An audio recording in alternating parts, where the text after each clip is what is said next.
berniat membagikan cerita ibunya yang menjadi korban mafia tanah. Nirina Zubir justru dibuat kecewa ketika mengisi program acara di salah satu stasiun televisi swasta. Nirina diberitahu akan mengisi acara dialog dengan petugas dari BPN Jakarta Barat. Namun, dia tidak tahu kalau justru dipertemukan dengan seorang pengacara yang disebut sebagai pengacara Riri Kasmita.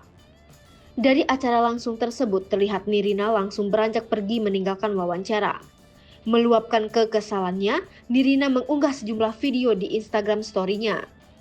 Dari jam 5.30 sampai detik ini, Nirina belum selesai melakukan wawancara. Tapi, apa yang terjadi?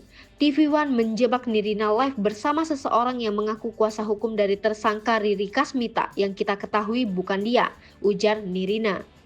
Lebih lanjut, Nirina menyayangkan tindakan salah satu stasiun televisi itu karena memberikan panggung terhadap pengacara tersebut.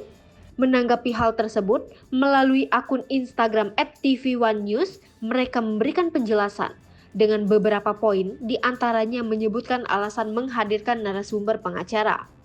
Sama sekali TV One tidak bermaksud menjebak, seperti disampaikan Mbak Nirina dengan menghadirkan pengacara tersangka Riri.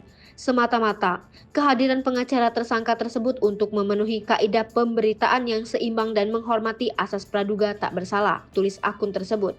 Lebih lanjut, mereka juga menjelaskan narasumber pengacara tersebut diperoleh menjelang on air dan telah diperkenalkan oleh presenter. Hai pemirsa Sripopo TV, jangan lupa komen, like, dan subscribe, serta tonton terus berita-berita terupdate lainnya ya.